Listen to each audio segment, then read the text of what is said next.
Hey guys! We wanted to do a quick video to show you the tagging process for our annual kids consignment sale. So to get started, here are a few things that you might need.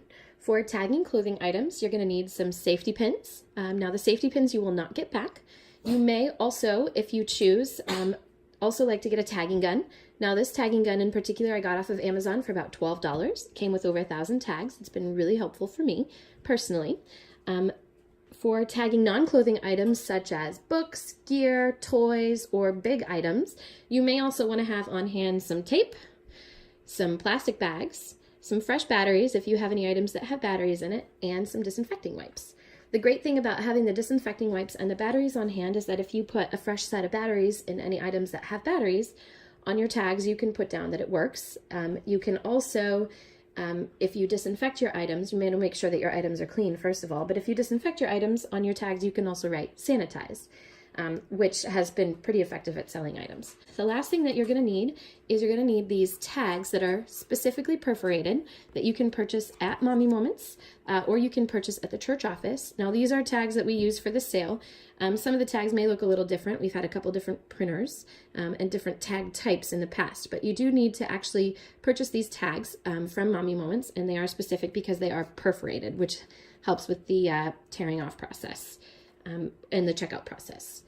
So I will go ahead and show you how to tag a couple of different items. Okay, so first of all, there is an ID number, which is also your seller number. Every single person will be assigned a seller number that is specific to them. You do not write your names on these tags, you only write your seller number, and that is how we total up how much you are paid out at the end of the day.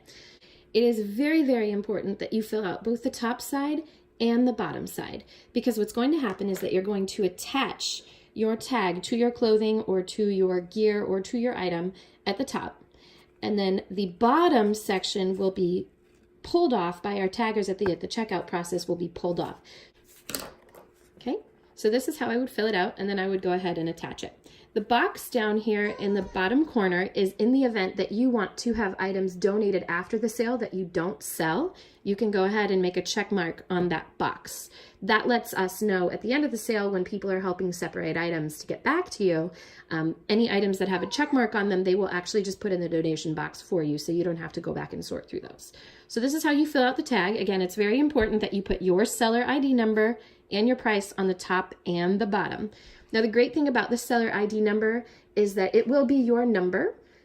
This year, it will be your number. The next year, it will be your number after that. So if you do have items that you tag this year that come back to you that for whatever reason don't sell, you do still have them next year. You don't have to re-tag them. So you're only doing that tagging process once.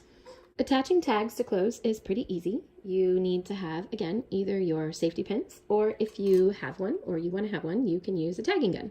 They're completely optional. It's not necessary at all. It's important to note that you want to pin on the top of the tag above the perforated line and not below the perforated line. When you are tagging clothes specifically, we also ask that instead of trying to tag on the front of the clothes or anywhere, you actually want to tag through a seam, because it's a little bit thicker and it's not going to leave holes in your material as noticeably. Or if your clothes have a tag in the back, this one in particular does not, because it's actually printed just on the shirt, you can put it through the tag in the back. So for this guy, I'm going to tag right here through the seam on the back. There we go. Just like that. If you have items that come in sets, whether it's an outfit or pajamas or something of the like, you want to make sure that you put the items together. So the way that we suggest doing that is you just fold them, and then you actually use a safety pin and you pin the sides. Now you're not always going to be able to go straight through the seam, and that's okay, but just do the best that you can with what you've got. The other thing that I forgot to tell you in the beginning, which I really highly recommend, is that you actually write down the size of whatever the size is right on the tag itself, so that people can just glance at the tag, especially if you're going to put the tag up at the top over the size. After you've tagged your items, we really recommend sorting them based on gender and size. So at the consignment sale, we are going to have girls' tables and we're going to have boys' tables. And each table is going to have specific sizing areas. So we'll have a newborn section for girls, a 0 to 3 for girls, a newborn section for boys, a 0 to 3 for boys, etc., so on and so forth. So as you're actually tagging your items, as you can see, these are both size 6s.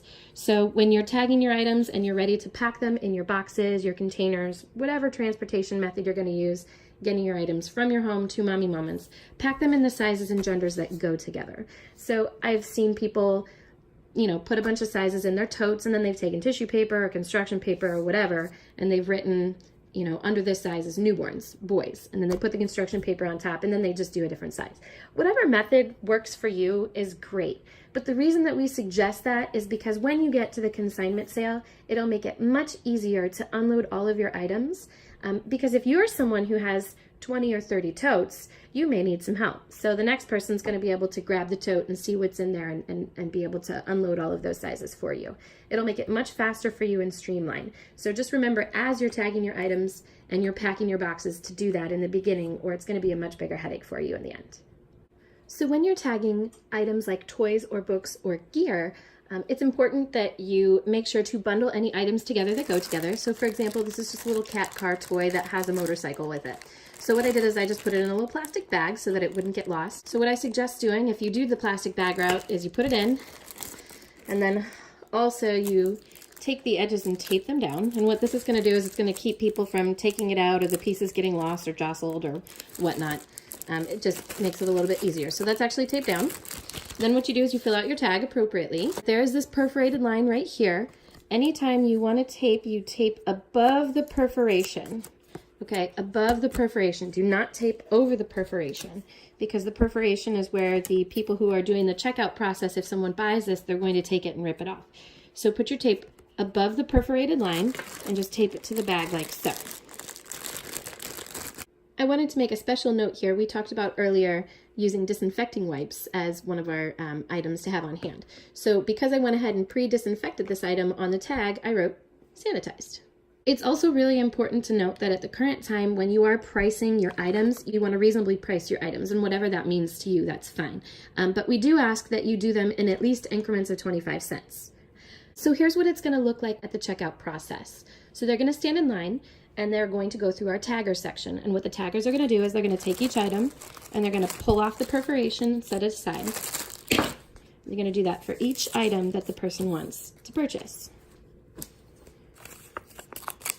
And then they're going to bag up all of the items for the customer, put them in a plastic bag, which we'll have on hand. And then what's going to happen is they're going to take all of the tags, and they're going to take them to the cashier, hand them to the cashier.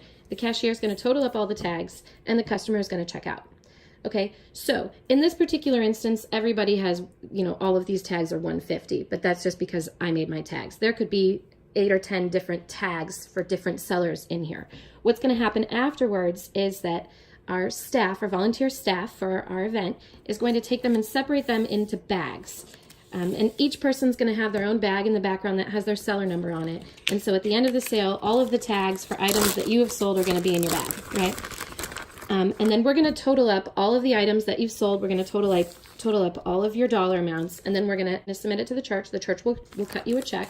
And then at the end, you will also receive all of your tags back so that you can actually see the items that you sold. The last thing that I want to talk to you about is donations. So if you have a bunch of smaller items that you just don't want to have to worry about writing out a tag, you do actually have these printed off Mommy Moments tags. Take these and you pretty much just tape them to the item. If you are someone who has a lot of clothing items that you don't really want to worry about tagging, you don't really care, you were going to plan on just donating them to Goodwill or the Mission or something along those lines, we would love it if you would consider donating to us. The Mommy Moments sale is our biggest fundraiser. It does help support the ministry, which is wonderful because we support moms and kids.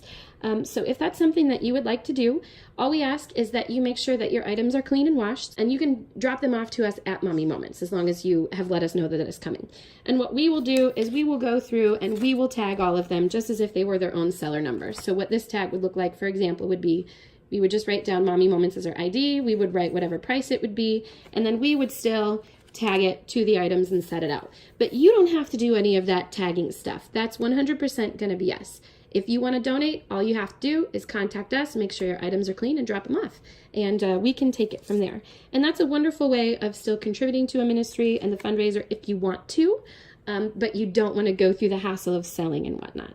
And again, anything that would be donated to Mommy Moments in either of these ways, whether you're just putting a piece of tape on this guy and taping it to your items, or if you're donating it to the ministry, 100% of the funds that happen in this way go straight to Mommy Moments. If that's something that interests you, again, get a hold of us, let us know, and we would be happy to take it from there. Thanks for watching, guys. Good luck tagging, and we hope to see you there.